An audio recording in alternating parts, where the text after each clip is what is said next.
మందున్న మా తండ్రి, మీ కుమారుడు మా రక్షకుడు యేసుక్రీస్తు నామంలో మీ పాద సన్నిధికి వస్తున్నాం.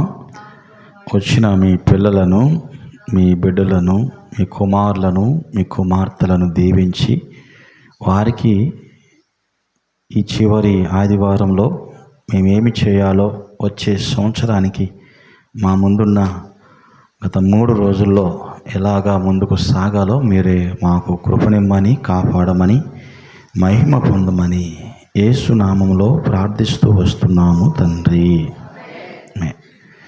మామూలుగా అయితే మనం క్రమంలో ఒక 3 రోజులు ఉపవాస ప్రార్థనలు పెట్టేస్తాం కదా. మనకి సోమవారం, మంగళవారం, బుధవారం, ఎందుకంటే కొత్త సంవత్సరంలోకి వెళుతున్నాం కనుక. ఎందుకు అంటే మనం చేయలేనివి 2025లో 2026లోనైనా చేయటానికి ఎన్నో గోల్స్, గురి కలిగి ఉంటాం. అది కనుక ఆ ప్రాసెస్ని మనం చేయటం మంచిదే. నేనేమంటే పగలు ఒకవేళ మీకు పనుండా రేపు రాత్రి అన్న 1 గంట సేపు మీ పర్సనల్గా వచ్చన్నా కాసేపు ప్రార్థన చేయటం మంచిది. దేనికోసం ప్రార్థన చేయాలో నేను చెప్తాను చూడండి. 119వ కీర్తన 166వ వచనం చదివితే మనం దేనికోసం కనిపెట్టుకుందామో అక్కడ రాయబడి ఉంటుంది. 119లో 166.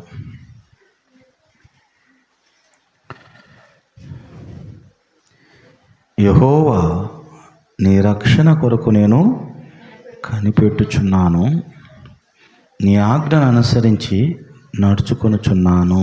హల్లెలూయా. దావీదు మహారాజు ఈ మాట ఎంత బాగా ఎందుకు చెప్తున్నాడంటే, ఆ పై వచనం మీరు చదవండి. ఏముంటుంది? 164లో నీ న్యాయ విధులను బట్టి దినమునకు 7 మార్లు నిన్ను స్తుతించుచున్నాను. ఎన్నిసార్లు అంట? 7 మార్లు స్తుతించాడు దావీదు. ఆహారం కావచ్చు, ఆరోగ్యం కావచ్చు, వస్త్రం కావచ్చు, శ్రమల నిమిత్తం, బాధల నిమిత్తం కానీ దేవుణ్ణి ఎన్నిసార్లు స్తుతించాడంట? 7 మార్లు. హల్లెలూయా. మనం కూడా 7 మార్లు కనుక స్తుతిస్తే మనం కూడా రాజు అయిపోతాం దావీదులాగా. అంతేగా? గొర్రెలు కాసుకునే దావీదు ఏమైపోయాడు? రాజు అయిపోయాడు. దేనివల్ల? దినానికి 7 మార్లు దేవుణ్ణి స్తుతించటం వల్ల. హల్లెలూయా. మరి 7 మార్లు మనం కనీసం 3 మార్లు స్తుతించిన దానియేలు వల్ల వచ్చే సింహం లాంటి సమస్యల్ని ఎదిరించవచ్చు. పెద్దోళ్ళు నా ఎంక చూడండి, మిరియామ్మ. హల్లెలూయా కదా. కనీసం ఒక్కసారి చేసిన ఏంటి ప్రార్థన ఒక్కసారి చేసిన ఇస్సాకు వలె కూడా ఆశీర్వదించబడవచ్చు. హల్లెలూయా. ఇంకొక మాట చదువుకుందాం దయచేసి. అలాగే 119, 123. నీ రక్షణ కొరకు నీతిగల నీ మాటల కొరకు కనిపెట్టుచు నా కన్నులు. దేవుని కోసం అంట, దేవుడి కోసం కదా. మనం కనిపెట్టాల్సింది, చేయాల్సినవి చాలా ఉన్నాయి. హల్లెలూయా. ఇంకా తెలుసుకోవలసినవి, నేర్చుకోవాల్సినవి, చేయాల్సిన కార్యాలు చాలా ఉన్నాయి. మనం అప్డేట్ అవ్వాల్సిన విషయాలు చాలా ఉన్నాయి కదా. మరి అన్నీ తెలుసుకోవాలంటే కొన్నిసార్లు కనిపెట్టుకొని ఎదురు చూడటం చాలా ఉత్తమము. హల్లెలూయా. అలా ఉత్తమం అవటం దాంట్లో మనకి ఇంకా 2 రోజుల ముందు ఉంది కదా. సోమవారము, మంగళవారము, బుధవారంతో ఈ సంవత్సరం ఏమవుతుంది? ముగించబడుతుంది. ఎంతోమంది కదా మనకంటే గనులు, గొప్పవారు ఈ దినాన మనతో లేరు. మనకు తెలిసిన బంధువులు కావచ్చు, మన ఊర్లో వాళ్ళు కావచ్చు, చాలామంది కదా కాలం చేసి ఉన్నాడు. జనవరిలో మా నాన్న కదా చనిపోయాడు. మొన్న అక్టోబర్లో పాస్టర్ గారి తండ్రి చనిపోయాడు. ఆయన మాట్లాడుతూ అంటున్నాడు, నీకు నాన్న లేడు, నాకు నాన్న లేడని చెప్తున్నాడు కదా. అంటే వాళ్ళ టైం వచ్చినప్పుడు వాళ్ళకి ఆ బాధ కలుగుద్ది. హల్లెలూయా. ఉండప్పుడు నీకు నాకు ఎవరికి ఏం తెలీదు, విలువ అనేది తెలియదు. నేను అందుకుని అంటాను, ఉండంగానే గౌరవించటం, ఉండంగానే ప్రేమించటం నేర్చుకుందాం. హల్లెలూయా. ఓకే, ఇప్పుడు దేనికోసం మనం కనిపెట్టుకోవాలి? దావీదు రక్షణ కొరకు కనిపెట్టుకున్నాడు. ఆ రక్షణ కొనసాగించడం కోసం ఏమవుతున్నాడంట? ఆ మాటల్ని చూడండి, 123 ఏమన్నాడు? నీ రక్షణ నీతిగల నీ మాటల కొరకు నా కనిపెట్టుచు కృపచేత నీ సేవకునికి మేలు, నీ కట్టడలను నాకు బోధించుము. నాకు గత నెల నుండి ఈ డిసెంబర్లో ఈ ఒక్క మాటే, ఒక్క పాటే, ఆ ఒక్క పదమే ప్రతి ఒక్కరికి నేను చేస్తున్నా, ప్రభువా నీ పిల్లలకి కృప చూపు వాడు అని. హల్లెలూయా. దేవుని కృప ఉంటే తప్ప మనం ఏమీ చేయలేము. అర్థమైందా? ప్రయత్నించవచ్చు కానీ కృప ఉంటేనే పని ఈజీగా జరుగుద్ది. అర్థమైందా? ఈ సంవత్సరం జరిగినట్టు నాకు తెలిసి ఈ డిసెంబర్లో ఎన్ని సంవత్సరాలు జరిగింది వేరు, ఈ సంవత్సరం జరిగింది వేరు. మరి ఆ జరిగిన దాన్ని బట్టి మనం ఆనందించాలి, సంతోషించాలన్నప్పుడు సాతాను గడికి ఏం కలుగుద్ది? కాస్తంత కోపం కలుగుద్ది. ఏదోటి కలబెట్టపోతే ఎట్టా? ఆడి పని వాడు చేస్తాడు. హల్లెలూయా. వాడు ఉన్నాడని మనకి గుర్తు చేస్తాడు. మన పాస్టర్ గారు ప్రార్థన చేస్తాడు, చర్చిలో ఉన్న దురాత్మలన్నీ పోవాలి ప్రభువా, సంఘంలో విశ్వాసులకు పట్టిన దెయ్యాలన్నీ పోవాలి ప్రభు అంటే. నా పక్కన సేవకుడు అంటున్నాడు, అతి ఉత్సాహం వల్ల చేస్తున్నాడు ప్రార్థన అంట. ఏం బట్టి అంట? విశ్వాసులకి దెయ్యాలు బట్టి. సంఘంలో ఏముండి అంట? దురాత్మలు ఉండి అంట. అవన్నీ పోవాలి ప్రభు. నేను అనుకున్నా, హల్లెలూయా. అయిపోతే కదా మనం ఇక్కడికి వచ్చాం, అయిపోయిన తర్వాతే కదా మనం మళ్ళీ పోవాలంట. హల్లెలూయా. స్తోత్రం. కొంతమందికి మైక్ ఇస్తే చక్కగా చేస్తుంటారు. చూడండి, నేను పేతురు రాసిన 2వ పత్రిక 3:12 ఒకసారి చదువుదాం. నేను కరెక్ట్గా 2వ పేతురు 3:12. 2వ పేతురు 3:12.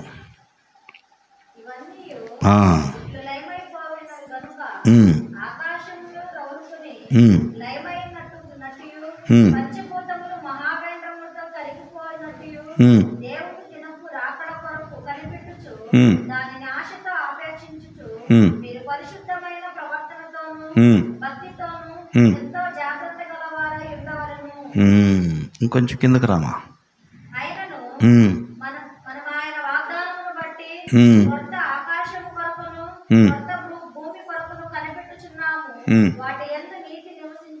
హల్లెలూయా. అర్థమైందా?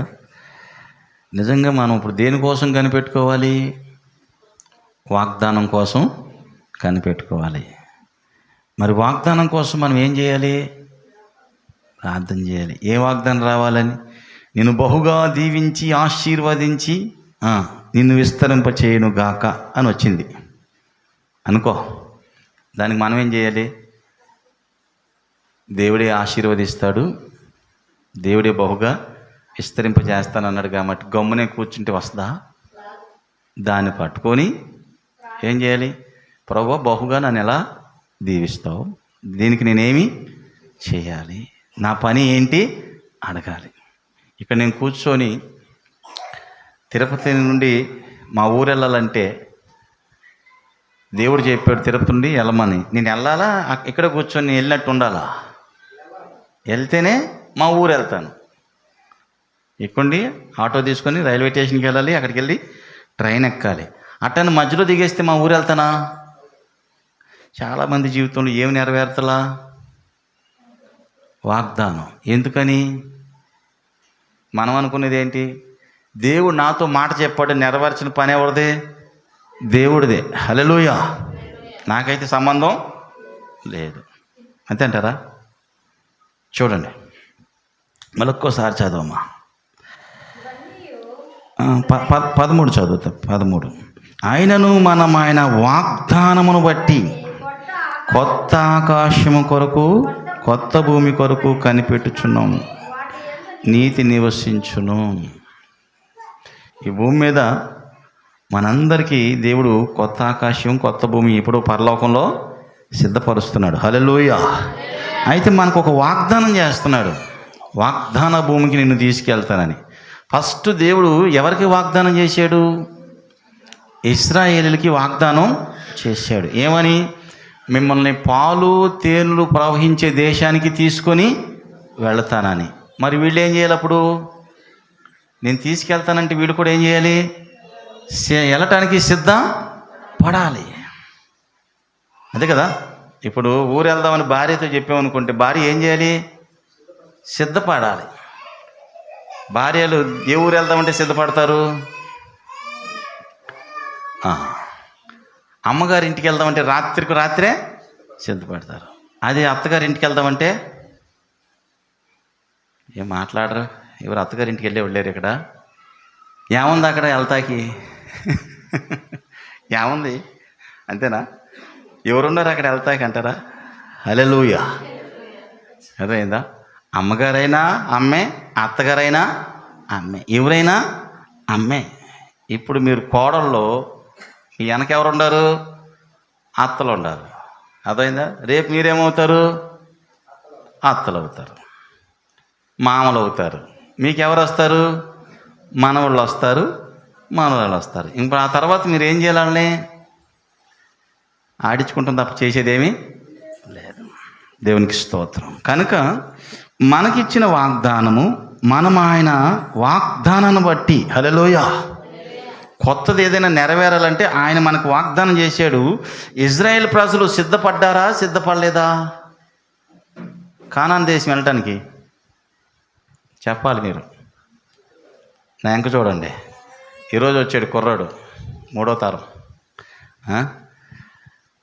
మన చర్చి ఖాళీగా ఉందంటే ఇటువంటి వాళ్ళు అందరు తిరుగుతాయి. ఉండే బాబు, ఉండే కాసేపు వాక్యం వద్దే నాయనా. దేవునికి స్తోత్రం. కుర్చీ చేసుకొని కూర్చో బాబు, ఆడి కోసం అన్న. ఇజ్రాయేలు సిద్ధపడలేదు గనక అరణ్యంలో ఏమయ్యారంటే వాళ్ళు రాలిపోయారు. ఇద్దరు సిద్ధపడ్డారు. వాళ్ళ పేర్లేంటి? మామ. ఏ మామరా నాయన? ఇద్దరు సిద్ధపడ్డారు, కాలేబు, యెహోషువ. హల్లెలూయా. అది ఇప్పుడు మనం కూడా ఏం చేయాలి? సిద్ధపడాలి. ఏ లిస్టులో ఉన్నాం? సిద్ధపడే లిస్టులో ఉన్నాం. చూద్దాం రండి, ఇంకొద్దిగా రండి, కిందకి వెళదాం. ఎబ్రీ రాసిన పత్రిక, యాకోబు 5:7. యాకోబు 5:7 చదువుదామా? మీరు చదివితే బాగుంటుంది. సహోదరులారా, ప్రభు రాకడ వరకు ఓపిక కలిగి ఉండు చూడుడి. వ్యవసాయకుడు తొలకరి వర్షం కడవరి వర్షం సమకూడు వరకు విలువైన భూమి నిమిత్తం ఓపికతో కాచుకొని దాని కొరకు కనిపెట్టును గదా. ప్రభు రాక సమీపించినది గనక మీరును ఓపిక కలిగి మీ హృదయములను స్థిరపరచుకునుడి. హల్లెలూయా. మనము లోకాన్ని చూస్తున్నప్పుడు వీళ్ళు ఎప్పుడు మారుతారు, వీళ్ళు ఎప్పుడు రక్షించబడతారు, వీళ్ళేమి ఇలా ఉండారు. మనం ప్రార్థన చేసే కొద్దిగా వాళ్ళు ఇంకా ఎక్కువగా పాపాలు చేస్తూ ఉండారే. మనం ప్రార్థన చేసే కొద్దిగా వాళ్ళు ఇంకా చెడిపోతున్నారే. మనం చెప్పే కొద్దిగా వాళ్ళు ఏమవుతున్నారు? చెడిపోతున్నారే అనిపిస్తుంది కదా మనకి. ఆలోచించండి. అలా చెడిపోవటం వల్లే వాడు తొందరగా ప్రభు తెలుసుకునే అవకాశం ఉంది. హల్లెలూయా. అర్థమైందా? ఎందుకు? చెడిపోయిన తర్వాత అనారోగ్యమో లేదంటే ఆపదో లేదంటే కష్టమో వస్తుంది. ఆ తర్వాత నీ ప్రార్థనకి ప్రతిఫలం వస్తుంది. హల్లెలూయా. అన్నీ బాగుండేవాళ్ళు మందిరానికి వస్తారా? లోకంలో ఉండేవాళ్ళు రారు. ఏదో ఒక అనారోగ్యమో ఆర్థిక ఇబ్బందో ఏదో కష్టమో నష్టమో వాళ్ళకి ఏమల్లద్ది? వాటిల్లద్ది. హల్లెలూయా. ఆఫ్ చేయమనమా? పక్క నుండి చూస్తున్నారా? ఫోన్ వస్తే మీరే పిల్లలారా ఫోన్ ఆఫ్ చేయమను, లేకపోతే ఆఫ్ చేయకపోతే నేర్పించండి. అర్థమైందా? గమనించండి దేవుని బిడ్డలారా. వ్యవసాయం చేసే రైతు కూడా ఓపికగా ఏం చేయాలి? కనిపెట్టాలి. హల్లెలూయా. ఇప్పుడు నువ్వు కూడా ఒక వ్యక్తి రక్షింపబడాలంటే నువ్వు కూడా ఏం చేయాలి? ఈ సంవత్సరంలో నేను ఎవరిని కూడా ఎక్కడికి నడిపించలా, ప్రభు దగ్గరికి నడిపించలేదంటావా? ఇక నుండి ఏం చేయాలి నువ్వు? ఇంకో సంవత్సరం నీకు ఇచ్చాడేమో దేవుడు. హల్లెలూయా. సిద్ధపడాలి, నువ్వు స్థిరపడాలి, దేవుళ్ళో బలపడాలి. మరొక్కరిని తీసుకురావటానికి నువ్వేం చేయాలి? దేవుని మహిమకు అప్పగించుకోవాలి. హల్లెలూయా. చూడండి, ఎబ్రీ పత్రికలు ఇంకో మాట అంటాడు, 10:13. ఎబ్రీ పత్రిక 10:13. ఇంకా అర్థమవుతుంది అనుకుంటున్నాను నా మాటలు.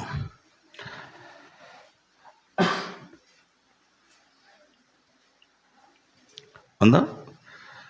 ఎబ్రీ పత్రిక 10:13.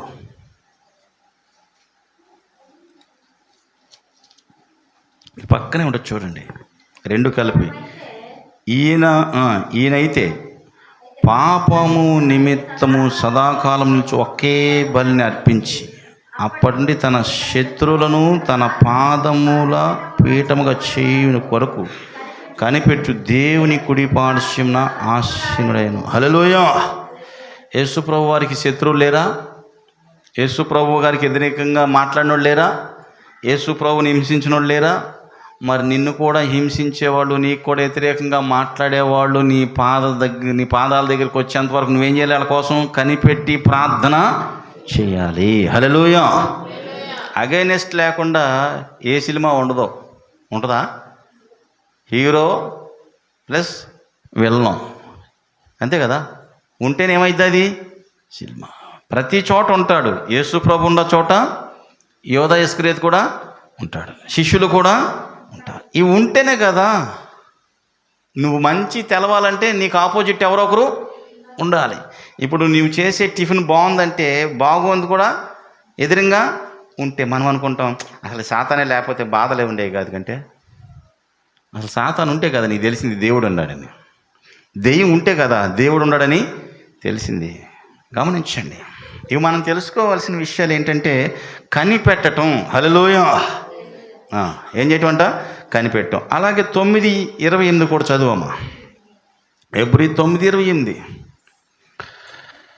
అలాగునే క్రీస్తు కూడా అనేకుల పాపములను భరించుటకు ఒక్కసారి అర్పించబడి తన కొరకు కనిపెట్టుకొని వారి, చూడండి, తన కొరకు కనిపెట్టుకుని ఉండువారి రక్షణ కోరు